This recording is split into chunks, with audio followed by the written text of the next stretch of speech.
मध्ये आपलं सगळ्यांचं स्वागत। शेतकऱ्यांचे विविध प्रश्न घेऊन राज्य किसान सभेच्या वतीने अर्थमंत्री सुधीर मुनगंटीवार यांच्या घरापुढे ठिय्या आंदोलन करण्यात आलं। भर पावसात छत्र्या घेऊन शेकडो कार्यकर्ते घरापुढे जमले। जबरान जातेधारकांना जमिनीचे पट्टे द्यावे, वन हक्काचे दावे निकाली काढावे, संपूर्ण कर्जमाफी द्यावी अशा मागण्यांच्या पूर्ततेसाठी हे ठिय्या आंदोलन करण्यात आले आहे। चंद्रपूर शहरालगतच्या दुर्गापूर येथे ग्रामपंचायतीने बांधलेले सार्वजनिक शौचालय कोसळल्याने 4 महिला दबून गंभीर जखमी झाल्या आहेत। शौचालय पडल्यावर लगेच नागरिकांनी धाव घेऊन बचाव कार्य सुरू केल्याने दबलेल्या महिलांना लगेच बाहेर काढण्यात यश आलं। अतिशय निकृष्ट दर्जाचे बांधकाम असल्याने हे 3 वर्षात कोसळलेलं आहे। या संदर्भात येथील नागरिकांनी वारंवार तक्रारी केल्या, मात्र त्याकडे दुर्लक्ष करण्यात आलं। ऐन पावसाळ्याच्या दिवसात ही शौचालयाची समस्या झाल्याने नागरिकात मोठा संताप व्यक्त होत आहे। संडासामुळे भरपूर 10-15 जीव जाण्याची शक्यता होती, पण लोकांनी सहकार्य केलं आणि जे बाया फसल्या होत्या त्यांना काढला। आता सुद्धा इथं कोणी बाई दबून आहे किंवा नाही दबून आहे याचं काही पता लागून राहिलं। आम्ही कित्येकदा ग्रामपंचायतमध्ये आम्ही तक्रार नोंदवली की हे संडास खराब आहेत बा, बुजलेले आहेत, यांना दुरुस्त करून द्या। आम्ही 3-4दा महिला जाऊन तक्रार नेली, तरी पण ग्रामपंचायतवाल्यांनी लक्ष दिला नाही आणि येऊन पण बघितले नाही। याचा जबाबदार ग्रामपंचायत राहील। 2 मिनिटाच्या पहिले इथून गेलो तो साहेब, गर्दी होती संडास बाथरूममध्ये। घरी गेलो 1 मिनिट ना थांबत तर संडास बाथरूम पडलं। आलो मग तिथून घराकडे दोघं बाहेर काढलो। अखिल भारतीय मराठी चित्रपट महामंडळाच्या 26 एप्रिल 2016 रोजी झालेल्या संचालक पदाच्या निवडणुकीत आज तब्बल 2.5 वर्षांनंतर झालेल्या फेरमोजणीत अभिनेता विजय पाटकर यांचा 16 मतांनी पराभव करून सुशांत शेलार हे विजयी झालेले आहेत। अखिल भारतीय मराठी चित्रपट महामंडळाची निवडणूक 26 एप्रिल 2016 रोजी झाली होती। या निवडणुकीत सर्वाधिक मते मिळाल्याने अभिनेते गटातून विजय पाटकर यांना विजयी घोषित करण्यात आलं होतं। यावेळी झालेल्या मतमोजणी प्रक्रियेला अभिनेते सुशांत शेलार यांनी आक्षेप घेतला होता। तसंच तात्कालीन निवडणूक निर्णय अधिकाऱ्यांकडे फेर मतमोजणी घ्यावी अशी मागणी देखील केली होती, परंतु तात्कालीन निवडणूक निर्णय अधिकाऱ्यांनी ही मागणी फेटाळून लावत अभिनेते विजय पाटकर विजय झाल्याचे सांगितलं आणि तसा निर्णयही घोषित केला होता।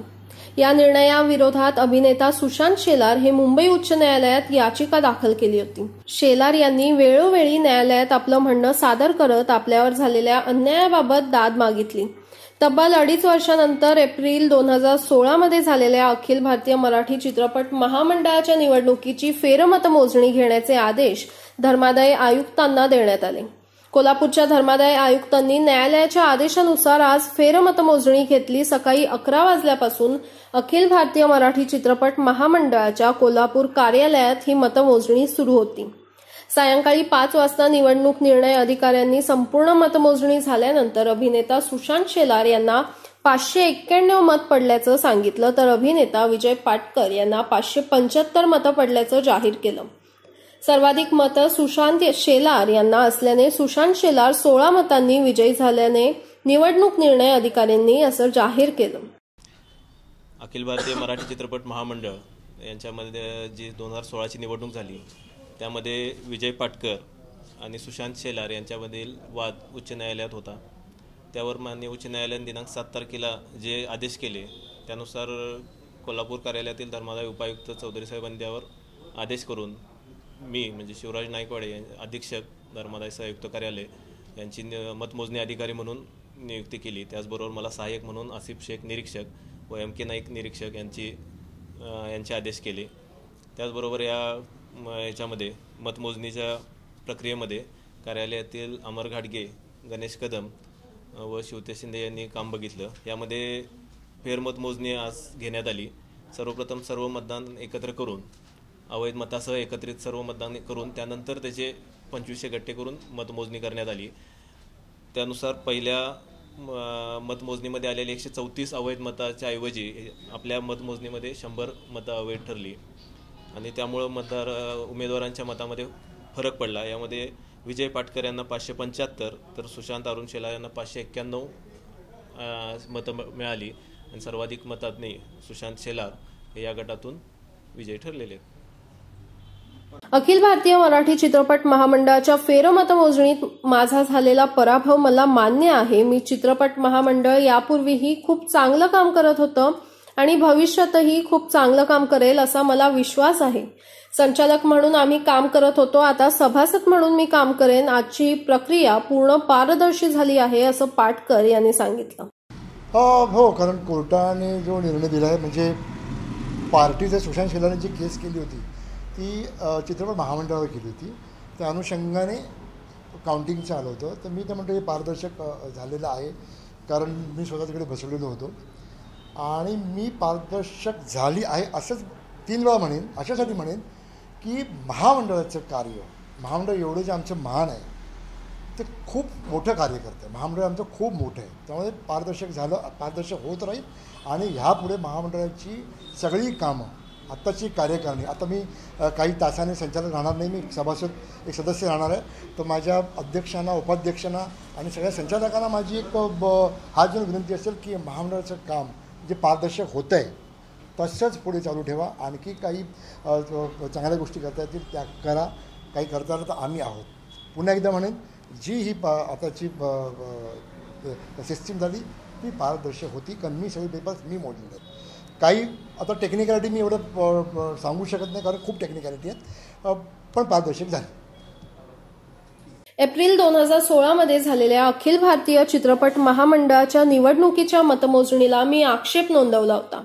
उच्च न्यायालयाच्या आदेशामुळे आज झालेल्या फेरमतमोजणीमुळे 16 मतांनी माझा विजय झाला. मला 2.5 वर्षांचा कालावधी मिळत असला तरी जास्तीत जास्त चांगलं काम करण्याचा मी प्रयत्न करेन. हा 2.5 वर्षांचा कालावधी मला विजय पाटकर यांच्यामुळेच मिळाला आहे असं शेलार यांनी म्हटलं आहे. की ती फेरमतमोजणी व्हावी, कारण माझे जे सहकारी होते ते मतमोजणी सुरू असताना तिकडे उपस्थित होते आणि त्यांनी मला एक डिफरन्स सांगितला होता की जी मतं मोजली गेली आहेत त्याच्यामध्ये थोडासा फरक येतो आहे, तर तू फेरमतमोजणीसाठी अप्लाय करायला पाहिजे. त्यानुसार मी माननीय कोर्टाला विनंती केली की आपण याचा विचार करावा आणि त्यांनी तो आदेश काढला आणि आज फेरमतमोजणी झाली. आणि मला सगळ्यात जास्त आशीर्वाद जो मिळाला असेल तो विजय पाटकरांनीच दिला की सुशांत, आता 2.5 वर्ष जरी झाली असली तरी 2.5 वर्ष मी सांभाळली आहेत, आता पुढची 2.5 वर्ष तू सांभाळ. तर एक मोठी जबाबदारी या निमित्ताने विजय पाटकरांनी माझ्यावरती सोपवलेली आहे. आणि मला असं वाटतं की 2.5 वर्ष कामातून दाखवलेलं जास्त योग्य राहील आणि आता वेळ कमी आहे, त्याच्यामुळे काम करण्याला जास्त प्राधान्य देण्याची इच्छा आहे. या विजयानंतर चित्रपट महामंडळाच्या कार्यालयात सुशांत शेलार यांचं अभिनंदन करण्यात आलं. यावेळी चित्रपट महामंडळाचे अध्यक्ष मेघराज राजे भोसले यांच्यासह चित्रपट महामंडळाचे उपाध्यक्ष, सचिव, पदाधिकारी आणि महामंडळाचे सदस्य मोठ्या संख्येने उपस्थित होते. कोल्हापूरहून सतेज औंधकर, महाराष्ट्र वन. डॉक्टर नरेंद्र दाभोळकर यांच्या हत्येला काल 5 वर्ष पूर्ण झाली, तरी या हत्येचा तपास संथ गतीने सुरू असल्याच्या निषेधार्थ काल अनिसच्या कार्यकर्त्यांनी कोल्हापुरात मॉर्निंग वॉक करत सरकारचा निषेध केला. यावेळी मॉर्निंग वॉकला नागरिकांचा मोठा प्रतिसाद मिळाला. डॉक्टर नरेंद्र दाभोळकर यांच्या हत्येला आज 5 वर्ष पूर्ण झाली, तर कॉम्रेड गोविंद पानसरे यांच्या हत्येला जवळपास 3 वर्ष उलटली आहेत. या दोन्ही हत्येचा तपास अत्यंत संथ गतीने सुरू असून याबाबत तपास यंत्रणांना अनेक वेळा न्यायालयाने फटकारले आहे. या दोन्ही हत्यांचा तपास जलद गतीने व्हावा आणि या हत्येमागचे मास्टर माइंड शोधावे अशी मागणी या मॉर्निंग वॉक दरम्यान करण्यात आली. यावेळी कार्यकर्त्यांनी सनातन संस्थेवर बंदी घालावी, तसेच विवेकाचा आवाज बुलंद करावा, दाभोळकर आणि पानसरे यांच्या हत्या करणाऱ्यांना त्वरित पकडावं अशा घोषणा यावेळी देण्यात आल्या. तुला आणायचे डॉक्टर भेटले होते मित्रा, तुला आणायचे डॉक्टर भेटले होते. गोळी मारण्याआधी मारशील की नाही त्यांच्याशी गप्पा विचारायचं होतंस. विवेक म्हणजे काय, अहिंसेचे तत्व काय आहे, वैज्ञानिक दृष्टिकोन. अंधश्रद्धा विषयावर तर तुमच्या गप्पा खूपच रंगल्या होत्या. अंधश्रद्धा विषयावर तर तुमच्या गप्पा खूपच रंगल्या असत्या. संतांची शिकवण तुला संतांकडूनच ऐकायला मिळाली असती. संतांची शिकवण तुला संतांकडूनच ऐकायला मिळाली असती. आयुष्याच्या खेळातील डावपेच तुला एका खेळाडूकडूनच समजले असते. आयुष्याच्या खेळातील डावपेच तुला एका खेळाडूकडूनच समजले असते. अनुभवता आली असती तुला आपलंसं करून घेणारी वाणी. अनुभवता आली असती तुला आपलंसं करून घेणारी वाणी. काही क्षणात उमगलं असतं तुला काही क्षणात उमगलं असतं तुला मानवमुक्तीचं गूढ. हटवली असती तुझ्या मनावरील जळमट, हटवली असती तुझ्या मनावरील जळमट, मुक्त केलं असतं तुझ्या मनाला एका स्वयंप्रकाशित काजव्याप्रमाणे, आणि दिलं असतं तुला प्रश्न विचारण्याचं धाडस. मित्रा, तुला आणायचे डॉक्टर भेटले होते. काय पण म्हण मित्रा, तू मिळालेली संधी घालवलीस. नेमून दिलेल्या कामात थोडी कुचराई तुझ्याकडून झालीच आहे. तू मारून गेलायस त्यांचा फक्त देह, विचार नाही. त्यामुळे अजूनही वेळ गेलेली नाही. कदाचित तुझ्याकडे आता वेळ असेल. ते तुला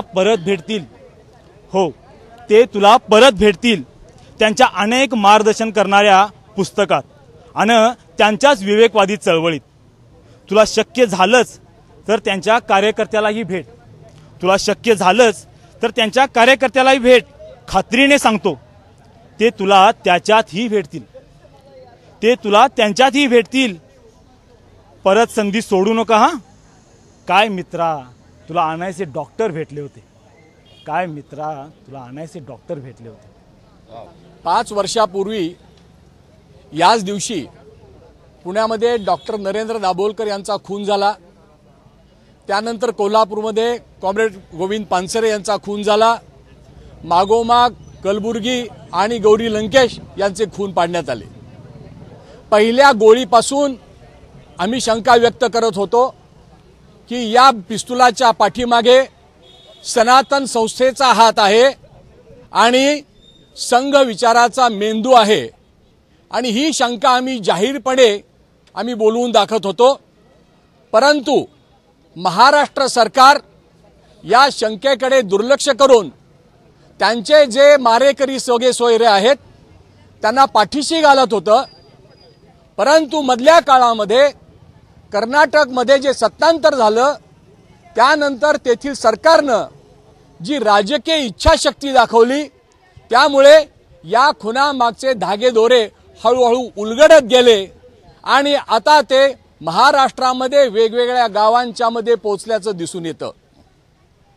ही जी सनातन संस्था आहे या संस्थेवरती बंदी घालायची आम्ही मागणी केलेली होती. ही मागणी आम्ही आज देखील करत आहोत आणि जोपर्यंत सनातन संस्थेवरती महाराष्ट्र सरकार बंदी घालत नाही तोपर्यंत ही चळवळ अशीच पुढे राहील. मग महाराष्ट्र सरकार माघार घेते की जनता माघार घेते हे आम्ही पुढच्या काळामध्ये पाहणार आहोत.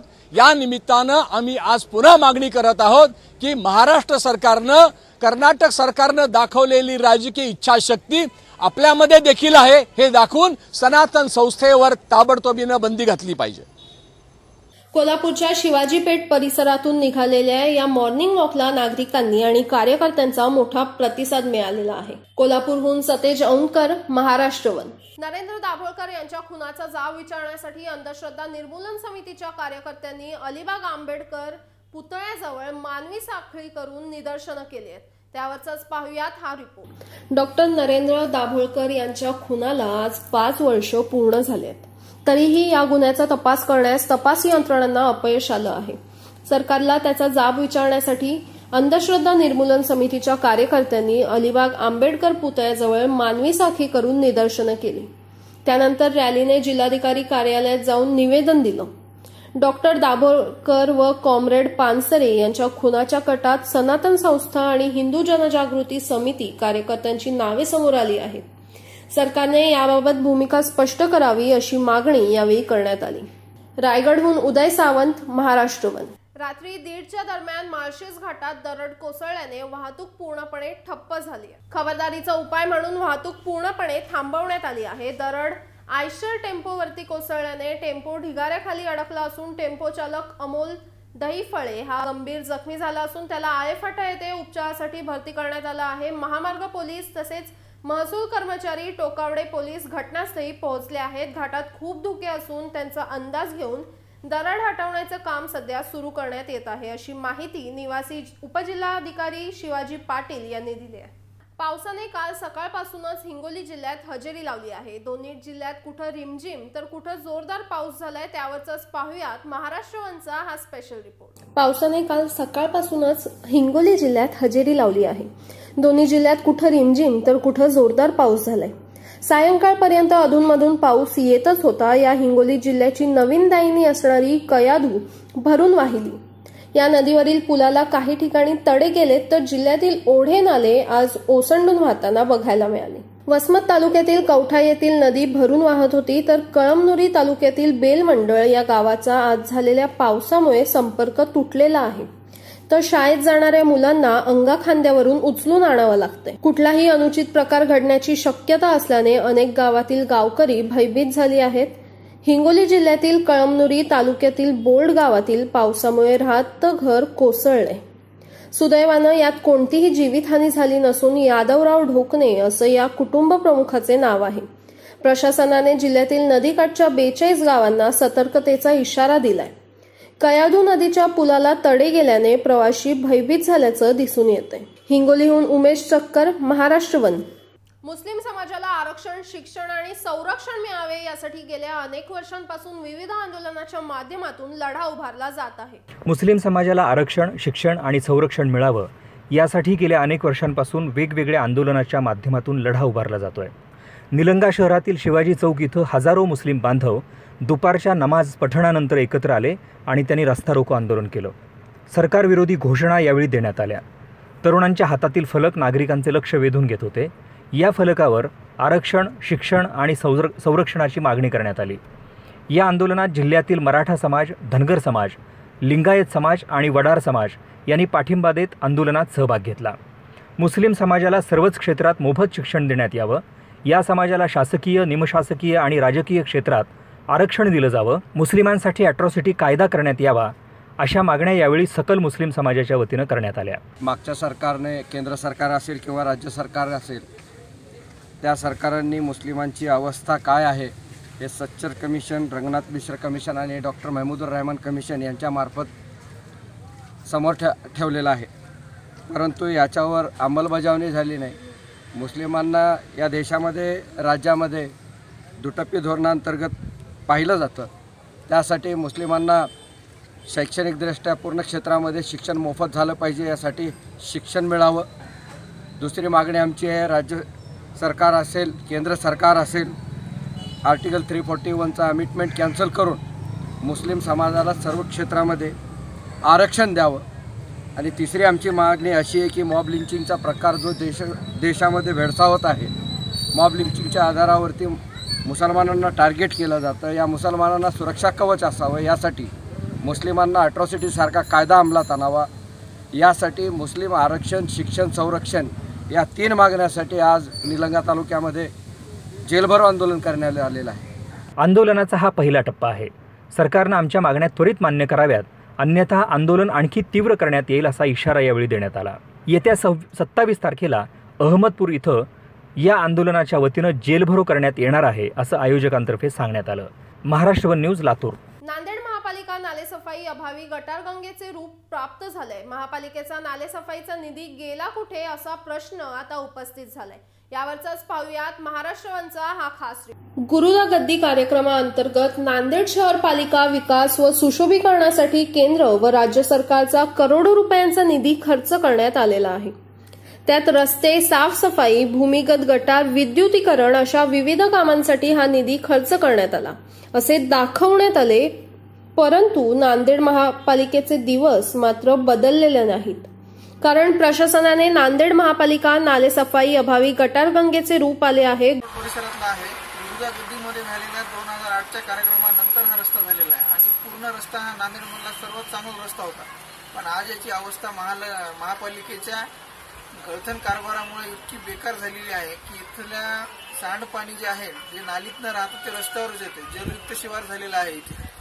पण ह्या गोष्टीची जाणीव इथल्या महापालिकेतल्या किंवा नगरसेवकांना यांना कुठलीही नाहीये. नगरसेवकांना आम्ही वेळोवेळी याच्याबद्दल माहिती दिली. स्वतः नगरसेवक सुद्धा या रस्त्याने सकाळी फिरायला जातात तरी त्यांना नाही दिसत. एक महापालिकेचे माजी आयुक्त आहेत जे रिटायर झाले, ते पण या रस्त्याने जातात, पण त्यांच्याकडनं हा प्रश्न सॉल्व्ह झालेला नाहीये. पण असेच जर होत राहिले तर सामान्य जनतेनं हे कुणाला दाद मागायची. आणि ह्याचा प्रश्न एक के.एम. पाटील शाळा अगदी जवळ आहे, त्यातल्या स्नेहांकित कॉलनीतल्या रस्त्यांना खूप लोकांना येता जाता त्रास होतोय. सध्या श्रावण महिना चालू आहे, मंदिरात पण जाणाऱ्या बायका लेकरांची संख्या खूप आहे. ह्याचा आरोग्यावर परिणाम होत आहे. त्याच्याबद्दल डासही होणार आहेत किंवा अजूनही शाळा असल्यामुळे डेंग्यूची साथ पसरणार आहे. शिक्षकांचा, ज्येष्ठांचा, सामान्यांचा सगळ्यांचाच प्रश्न आहे. त्यानंतरही जर महापालिका लक्ष देत नाही तर काय कोणता मार्ग अवलंबावा हे पण महापालिकेने आम्हाला सांगावे. याच्या आधी रीतसर आम्ही अर्ज सुद्धा केलेले आहेत, याची मागणी सुद्धा झालेली आहे. नगरसेवक पण बदलले, दोन पक्षाची सत्ता पण होती, सगळं झालं, पण आता कुठं अडचण येते, कागदी घोडे नाचवत आहेत फक्त. बाकी यांना काही करायचं आहे की नाही हे तर एकदा जनतेला साफपणे कळवा. करोडोंचा निधी भूमिगत गटार योजनेसाठी खर्च होऊनही नांदेड शहरातील हिंगोली नाका, हिंगोली गेट, आनंद नगर, देगलूर नाका, तरोडा नाका, माणिक नगर, तथागत नगर, भावसार चौक सह नांदेड शहरास पावसामुळे पूर परिस्थिती निर्माण होऊन गटारगंगेचे रूप आले आहे. त्यामुळे शहरात रोगराई वाढून शहरवासियांचे आरोग्य धोक्यात आले आहे आणि अशावेळी महापालिका प्रशासन मात्र या परिस्थितीवर काहीही उपाययोजना न करता मूग गिळून गप्प आहे. महाराष्ट्र वनसाठी धनंजय सोलंके, नांदेड. सांगलीच्या तासगाव बाजार समितीमध्ये झालेल्या बेदाणा सौद्यात प्रति किलो 355 रुपये इतका विक्रमी दर मिळालेला आहे. आतापर्यंतचा हा विक्रमी दर मानला जात आहे. सांगलीच्या तासगाव बाजार समितीमध्ये झालेल्या बेदाणा सौद्यात प्रति किलो 355 रुपये इतका विक्रमी दर मिळालेला आहे. आतापर्यंतचा हा विक्रमी दर मानला जात आहे. तासगाव बाजार समितीमध्ये बेदाण्याचे सौद्यामध्ये चांगले दर मिळत आहेत, त्यामुळे शेतकरी आणि व्यापाऱ्यांची गर्दी होत आहे. तर जत या दुष्काळी तालुक्यातील उमदी येथील शेतकरी याच्या हिरवा सुटे खणी या बेदाण्याला प्रति किलो 355 रुपये दर मिळाल्याने शेतकरी आनंदात आहेत.